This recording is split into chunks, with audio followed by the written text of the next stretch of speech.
ثابت شدہ ہو.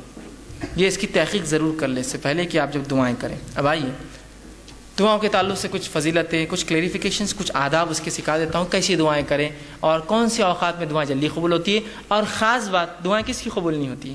پہلے اس عنوان کا نام یہی ہم نے رکھا تھا، دعائیں کیوں قبول نہیں ہوتی. پھر پہلے میں نے کہا بہت چھوٹا عنوان ہو جائے گا، ذرا وسعت لاتے ہیں، دعا مومن کا ہتھیار. تو انشاءاللہ یہ عنوان آئے گا. بہت سے لوگ دعا قبول نہیں ہوتی، کہاں سے ہوں گی دعائیں کی شرائط میں تو اترو، پہلے کنڈیشن تو لاگو کرو. ٹھیک ہے، تو آئیے دعا کی فضیلت کیا ہے. میں نے کچھ تو باتیں رکھی اور رکھ دیتا ہوں. دعا آپ صلی اللہ علیہ وسلم فرمایا عبادت ہے، جامع ترمذی کی روایت. اسی طرح اللہ سے دعا مانگنے والا جو ہے بڑی عظمت والا عمل ہے. اللہ سے دعا مانگنا عظمت والا عمل ہے. ترمذی کی روایت ہے، آپ صلی اللہ علیہ وسلم فرمایا کہ دعا سے زیادہ عظمت والا کوئی عمل اللہ کے نزدیک نہیں ہے. دعا کرنا بہت عظمت والا عمل ہے اور اس سے زیادہ عظمت والا اللہ کے نزدیک کوئی عمل نہیں. اسی طرح دعا تقدیر بدل سکتی ہے. آپ صلی اللہ علیہ وسلم نے فرمایا، یہ بھی جامع ترمذی کی روایت، آپ نے فرمایا اگر کوئی چیز تقدیر کو بدل سکتی ہے تو وہ دعا ہے. کتنی افضل چیز ہے نا دعا. سب کر سکتے ہیں ہم اور سب کی قبول بھی ہوتی ہے، تو دعا ہے. اسی طرح دعا نازل شدہ اور غیر نازل شدہ تمام آفت اور بلاؤں کا حل ہے. آپ صلی اللہ علیہ وسلم فرماتے ہیں، یہ جامع ترمذی کی روایت، آپ نے فرمایا اور کہا جو ہے دعا نازل شدہ آفات اور جو ابھی نازل نہیں ہوئی سب کے لیے نفع بخش ہے. لہٰذا اے اللہ کے بندو دعا ضرور کرو. مطلب جو بلائیں تم پر نہیں آئی اور جو بلائیں آئی ہوئی ہیں دونوں کو ٹالنے کا حل راستہ کیا ہے؟ دعا کرو. یہ نہیں کہا کہ اے امت مسلمہ کے ولیوں تم دعا کرو، سب سے کہا نا.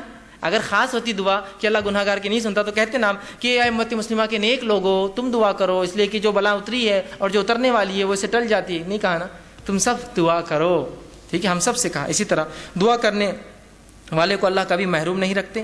دعا کے لیے ہاتھ اٹھانا یہ مسنون ہے، سنت طریقہ یاد رکھیے. آپ ہاتھ اٹھانا چاہیے دعا کے لیے، لیکن ہاتھ بہت لمبے لمبے نہیں پھیلانا، سوائے اس کے کہ آپ صلی اللہ علیہ وسلم عموماً جب ہاتھ اٹھاتے تو ہاتھ نزدیک ہوتے، ملے ہوئے ہوتے. حدیث میں آتا ہے ہاتھ ملے ہوئے ہوتے. ٹھیک ہے، اور جب آپ بہت شدت ہوتی تو ہاتھ کو دور نہیں کرتے. ہمارے پاس شدت کی دعا تو ہاتھ کھولتے جاتا ہو نہیں. جب آپ شدت سے دعا کرتے تو ہاتھ اوپر کی طرف جاتے. جتنی شدت ہوتی دعا ہوتی کہ بدر میں آپ نے ہاتھ اتنے اوپر کیے تھے کہ آپ کے بغل نظر آ رہے تھے، اور بارش نماز استسقاء میں آپ اتنے اوپر ہاتھ کرتے اور الٹے کرتے کہ آپ کا بغل نظر آتا. تو دعا کی شدت جتنی زیادہ ہوں گی آپ ہاتھ اتنے اوپر اٹھائیں گے اللہ کی طرف، اوپر کی طرف. یہ عاجزی کی علامت ہے. اور ظاہر سی بات ہے بندہ ہاتھ اٹھا رہا ہے مطلب کچھ مانگ رہا ہے، ایک بھکاری کی حیثیت سے کھڑا ہے. ٹھیک ہے، عاجزی کی علامت ہے. میں یہ بھی نہیں کہوں گا کہ ہاتھ کھلے رکھنے دعا نیچے گر جاتی، ایسا نہیں ہے. یہ سب اللہ کا غائب کا معاملہ ہے. لیکن ہاتھ ملانا چاہیے اور ہاتھوں کو آپ اس کی شدت کے اعتبار سے کیجئے، اور قبلے رخ ہونا بھی یہ سنت ہے، یاد رکھیں. ٹھیک ہے، تو آپ صلی اللہ علیہ وسلم فرمایا دعا کے لیے ہاتھ اٹھانا مسنون ہے. اور دعا جب کرتا ہے بندہ محروم. ابن ماجہ کی روایت آپ نے فرمایا اور کہا تمہارا رب بڑا حیا کرنے والا ہے اور بڑا سخی ہے، بہت دینے والا ہے. اس کو ایک تو شرم بہت آتی اور بہت سخی ہے، بہت دینے والا ہے. تو لہٰذا جب بندہ اس کے حضور میں ہاتھ اٹھاتا ہے تو اللہ کو شرم آتی ہے، میں کیسے نہیں دوں گا اس کو. ایک بے حیا مطلب بہت حیا آتی ہے اس کو کہ کوئی اس کے در پر آئے مانگے اور وہ خالی ہاتھ چھوڑے. تو اللہ کے رسول نے جب بندہ ہاتھ اٹھاتا ہے تو اللہ بڑا حیا دار ہے، بڑا سخی دینے والا ہے. تو اس کو شرم آتی ہے، حیا آتی ہے کہ اس بندے نے جس نے ہاتھ اٹھایا اس کو خالی کیسے جانے دے. تو کچھ نہ کچھ ضرور ڈالتا ہے آپ کی جھولی میں، یاد رکھیے. یا تو چیز کے بدلے چیز، دعا کے بدلے، اس کے بدلے آخرت میں ثواب، یا اس کے بدلے ایک مصیبت ٹالتا ہے، اس لیے کہ اس کو حیا آتی ہے آپ کو لوٹانے کے اندر. ٹھیک ہے، تو ہاتھ اٹھانا میرا سنت ہے اور اللہ دعا. اسی طرح جو ہے دعا کے تعلق سے بات آتی ہے، اس کے کچھ آداب ہیں، ان آداب کا بھی لحاظ رکھیں. ان آداب کا ہم لحاظ نہیں رکھیں گے تو ہو سکتا ہے دعا جو آپ کہتے ہیں قبول نہیں ہو رہی ہے، ہم کو لگ رہا ہے اس کا ہو سکتا ہے. آئیے سنیے دعا مانگنے کے لیے جو ادب رکھنا ہے. جامع ترمذی کی روایت ہے، ایک شخص آیا، 2 رکعت نماز پڑھی، نماز کے بعد اس نے دعا کی اے اللہ میری مغفرت کر، مجھ پر رحم کر، اور اس کے بعد چلا گیا. آپ نے کہا اس کی قبول نہیں ہوئی. صحابہ نے کہا اس کی قبول نہیں کیوں؟ تو آپ نے فرمایا جب دعا کرو تو سب سے پہلے اللہ کی حمد و ثنا کرو، تعریف بڑائی بیان کیجیے اللہ کی. سورہ فاتحہ ہے، سورہ اخلاص ہے، اللہ کی حمد و ثنا. اس کے بعد مجھ پر درود بھیجو اور اس کے بعد اپنی حاجت رکھو. تو دوسرے صحابی نے سن لیا، فوراً گئے، نماز پڑھی، اس کے بعد الحمد ثنا کی اور رسول اللہ صلی اللہ علیہ وسلم پہ درود بھیجا، اور اس کے بعد جو ہے اپنی دعا کہ اللہ کے رسول نے فرمایا اس کی قبول ہوئی. یہ ادب ہے دعا کا، یاد رکھیے. یعنی کوئی ضروری نہیں کہ آپ جلدی میں ہو، مصیبت میں ہو تو آپ سیدھے پکارے اللہ کو، لیکن جب آپ اطمینان سے دعا کر رہے ہیں تو ضرور اس ادب کا لحاظ رکھیے کہ پہلے اللہ کی حمد و ثنا، نبی اکرم صلی اللہ علیہ وسلم پر درود، اپنی حاجت اس کے بعد رکھیے، اور اس کے اندر بالخصوص اپنی مغفرت کے ساتھ شروع کیجیے. اللہ میری مغفرت، اس کے بعد میرے فلاں عمل اور فلاں عمل اور فلاں عمل. ٹھیک. اسی طرح دعا جامع ہو، کم الفاظ والی ہو اور 2 ٹوک ہو.